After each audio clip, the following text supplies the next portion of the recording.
On the 20 atau nama sebenarnya Tengku Zakaria bin Tengku Nyah Putih dilahirkan di Pulau Pinang pada 22 Mac 1971 bersama rumah takbir yang penuh kesyaduan di pagi Aidilfitri.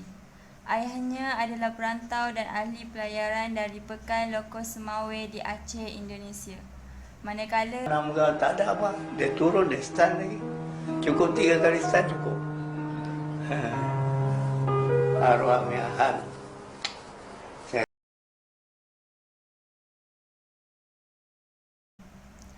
beliau mendapat pendidikan awalnya di Sekolah Melayu Kampung Jawa dan kemudiannya di Saya Sekolah same school dengan dia, Francis Light School. Darjah 5. Seterusnya beliau Saya panggil dia budak melanjutkan keroncong. pengajiannya Saya selalu main bola itu. Free School. Saya tengok dia, ada orang duk bergaduh tu. Bergaduh, siapa pun pergi tengok, ramai orang keliling lah, macam tengok boxing kan. Saya tengok Piramli ni bergaduh dengan satu orang Cina, tengah bertumbuk lah. Kalau tengok muka dia, ada kena pisau lah kat sini. Ada bekas pisau di muka dia. Parut dia, tapi bila dia dah gemuk dia kan, dah tak apa nampak lah. Waktu dia kurus tu dia nampak. But the wayward teenager's destiny was changed by a simple twist of fate. Ramli was about 14 when the Ayahnya adalah perantau dan ahli pelayaran dari Pekan Loko Semawe di Aceh, Indonesia. Manakala ibunya Syekh Mat Hussein berasal dari Kubang Buaya seberang Perai Malaya. Beliau mendapat pendidikan awalnya di Sekolah Melayu Kampung Jawa dan kemudiannya di Sekolah Francis Light sehingga darjah 5. Seterusnya, beliau melanjutkan pula pengajiannya ke Penang Free School. Saya kawan dengan yang kenal dengan dia masa darjah 1 sekolah lagi. Tapi sekolah lain, dia Sekolah Melayu Kampung Jawa. Selain berlakon dan mengarah, Piramli juga terkenal sebagai komposer, penulis lirik dan pengubah lagu. Inilah yang meletakkan beliau sebagai seniman serba boleh.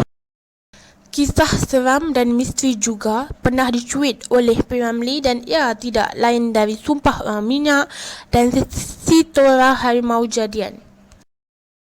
Piramli turut menyentuh soal ukur harkam dalam Semerah Padi, manakala filem Ibu Mertuaku memfokus karakter orang tua, Nyonya Mansur yang kering hatinya, lakonan Mak Dara.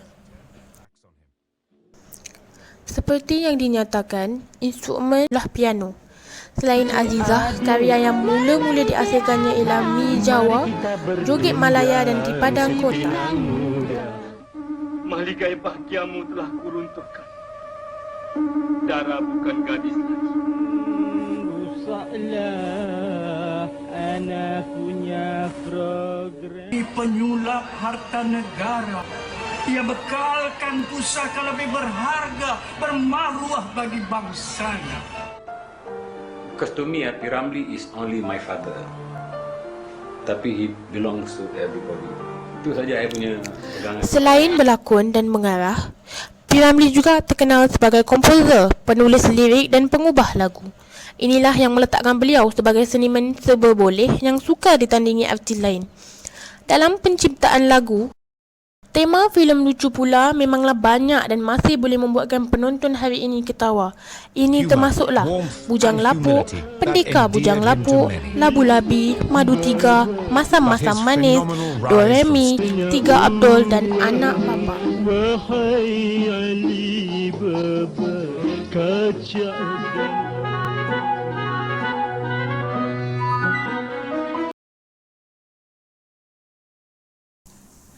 Piramli telah kembali ke rahmatullah pada pagi Selasa 29 Mei 1973 ketika berusia 44 tahun. Bagi mengenang jasa dan sumbangannya, Allahyarham telah dianugerahkan bintang kebesaran Darjah Panglima Ketua Mahkota. Kan saya tak boleh faham jiwa dia. Saya tak boleh buat apa waktu tu.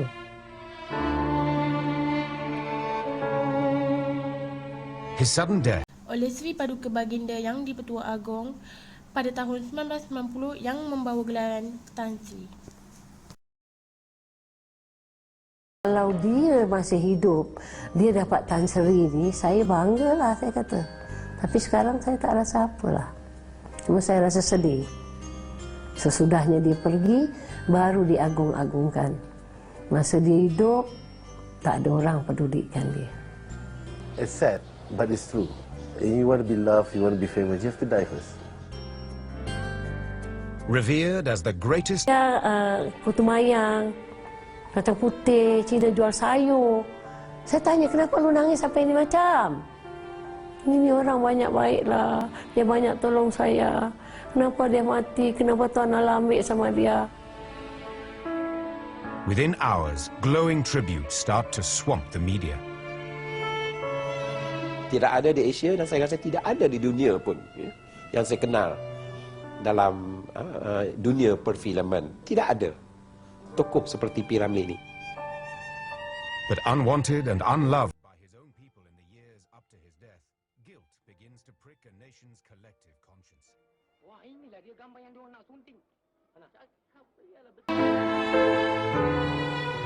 But after death, his popularity soared to incredible heights. Yang tinggi. Orang datang cari dia tu tak berhenti-berhenti. Sampai saya bilang, Ram, tahun ini bukan lu cari duit. Duit datang cari lu. At the office, Ramlee's films rocked the status quo for the first time in decades. Dia memang selalu dia nak meninggikan mutu kesenian bangsa kita lah. Dia selalu, umpamanya kalau nak buat filem pun dia selalu nak bikin filem yang bercorak macam kemelayuan ya. Kalaupun lagu pun gitu.